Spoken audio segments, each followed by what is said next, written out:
Hola, ¿qué tal, maestras, maestros, autoridades educativas de las entidades federativas? Hemos iniciado un nuevo ciclo escolar y como ustedes han visto, tenemos nuevos materiales educativos. En particular, quiero referirme a los materiales de español. Hemos recibido algunos correos de algunos docentes, lo cual nos da mucho gusto porque habla de la preocupación que tienen o de las dudas que tienen por estos nuevos materiales. Una de las dudas que nos han planteado tiene que ver con el hecho de que los materiales que hay ahora, en el caso de español, no coinciden con los programas 2011, lo cual es cierto, es verdad. Tenemos, ¿por qué no coinciden con los programas 2011? Porque, como ustedes saben, estamos en un proceso de construcción en el que estamos trabajando paralelamente con la construcción de nuevos programas, de nuevos materiales y también con la construcción del modelo educativo para la educación básica. Esto hace que no hayamos tenido las condiciones necesarias para poder publicar junto con los materiales los programas de estudio.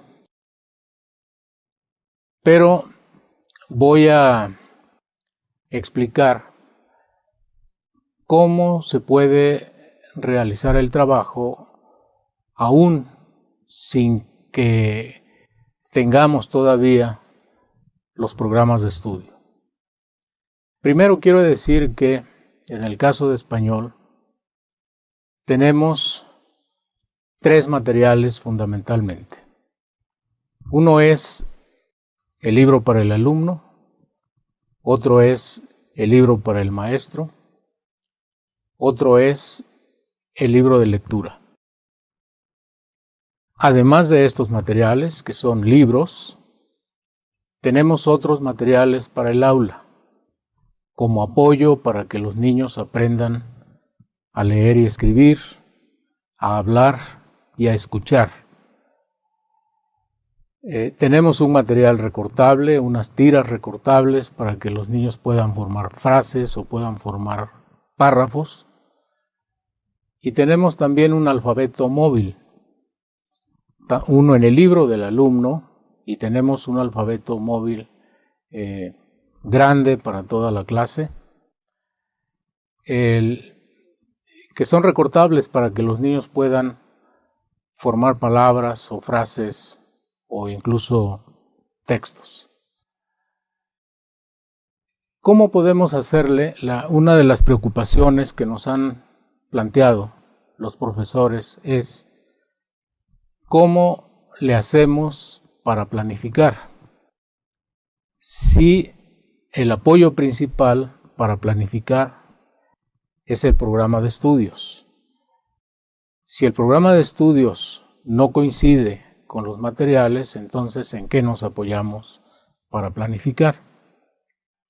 La sugerencia es que la planificación puede hacerse a partir de las actividades que hay en el libro para el alumno. Pensemos primero de manera general qué es la planificación, dicha muy brevemente. Planificar quiere decir tener clara una actividad que se va a plantear a los alumnos. Además, planificar quiere decir también tener claro para qué se va a plantear esa actividad. ¿Qué es lo que estamos esperando que piensen o que hagan o que pongan en juego los alumnos ante esa actividad.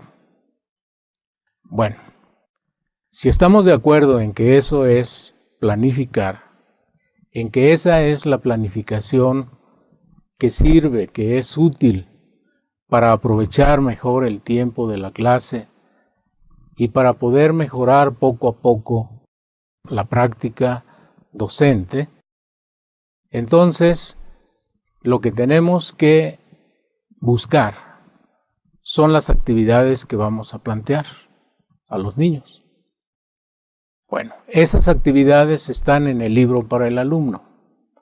Las actividades están secuenciadas, están organizadas, van aumentando en el nivel de dificultad, de tal manera que de allí podemos seleccionar y analizar las actividades que vamos a plantear. ¿Dónde están las finalidades? Las finalidades de plantear esas actividades, eso está en el libro para el maestro. Para cada una de las actividades que se plantean en el libro del alumno, hay un referente, unas orientaciones en el libro para el maestro. Allí es donde podemos encontrar cuál es la finalidad, el para qué se plantea la actividad, el qué se está esperando, incluso algunas sugerencias adicionales a la actividad que hay en el libro para el alumno.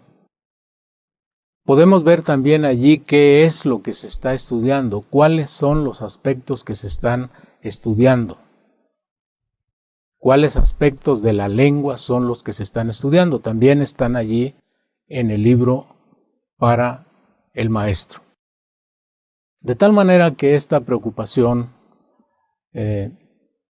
bastante loable por parte de los profesores de la planificación queda resuelta con el uso de estos tres materiales: el libro para el alumno, donde están las actividades; el libro para el maestro, donde están las orientaciones y sugerencias en relación con estas actividades; y el libro de lectura, que también interviene dentro de las actividades que se plantean. Otra de las preguntas que nos han planteado algunos maestros tiene que ver con los aprendizajes esperados que hay en los programas 2011.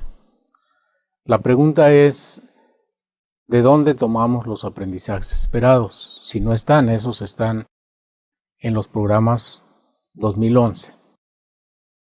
En principio yo les diría que si nosotros hacemos un buen trabajo a partir de las actividades que hay en el libro para el alumno y las recomendaciones, las orientaciones que hay en el libro para el maestro,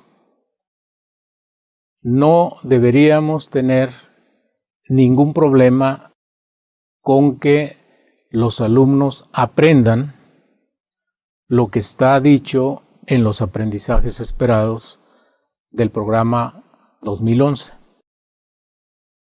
Porque el hecho de que hagamos un trabajo organizado de esta manera, sistemático, nos garantiza que realmente los alumnos van a aprender a utilizar el lenguaje. Van a aprender a leer, van a aprender a escribir, van a aprender a expresarse oralmente, van a aprender a escuchar. Pero además, en el libro para el maestro hay varias sugerencias, no puestas como aprendizajes esperados, porque los aprendizajes esperados del programa 2011 son metas de corto plazo que se logran en un determinado bloque del programa.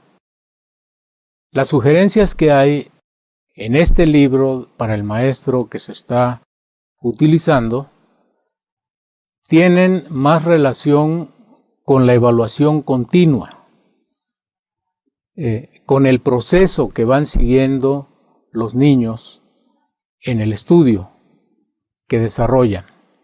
Hay a lo largo del libro para el maestro, de manera muy sistemática, recomendaciones para ver cómo los niños van avanzando en el aprendizaje. La evaluación, la búsqueda de información acerca de cómo van avanzando los niños tiene que darse, y de hecho se da, durante el desarrollo de las actividades que se realizan cotidianamente. Cuando los niños escriben algo, cuando los niños expresan algo, cuando los niños piden la palabra para participar, allí podemos darnos cuenta de cuáles son los niños que avanzan y cómo avanzan, y cuáles son los niños que en general no participan, cuáles son los niños que requieren apoyo, cuáles son los niños que tienen más dificultad para expresarse de manera oral o por escrito.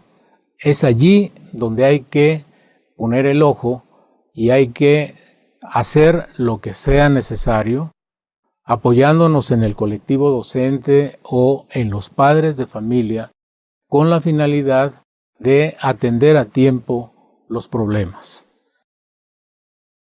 Finalmente, ya para concluir, quiero agregar, esto también nos lo han comentado algunos profesores, que efectivamente hay un cambio en la forma en que está planteado el estudio de la lengua en estos materiales, consecuentemente en el programa que se publicará posteriormente en relación con el programa 2011. Por un lado, hemos quitado el peso que se dio a los proyectos, lo cual no quiere decir que los proyectos ya no se puedan realizar. Si hay profesores que se sientan muy familiarizados con los proyectos, adelante. Es una buena manera de organizar el trabajo. Pero hay que considerar también que no es la única manera, que hay otras. Una de ellas es la que se está utilizando ahora en estos nuevos materiales a través de secuencias didácticas, lo cual significa una serie de actividades que, como dije al principio, van avanzando en el nivel de dificultad o de complejidad, en algunos casos, con la finalidad de ir exigiendo cada vez más de la reflexión de los niños. Esta manera consideramos que resultará más comprensible, más manejable para la mayoría de los docentes, de tal manera que podremos garantizar que efectivamente cumpliremos con el propósito fundamental que hay en estos dos primeros grados de la escuela primaria, que es que los alumnos aprendan a leer, a escribir, a escuchar, a hablar, que comprendan lo que leen, que le puedan dar un significado a lo que leen, que se enamoren de los textos, que se entusiasmen con la lectura, con la finalidad de sentar bases firmes para poder avanzar en la escolaridad, en la primaria, en la secundaria y más allá de estos niveles. Muchas gracias.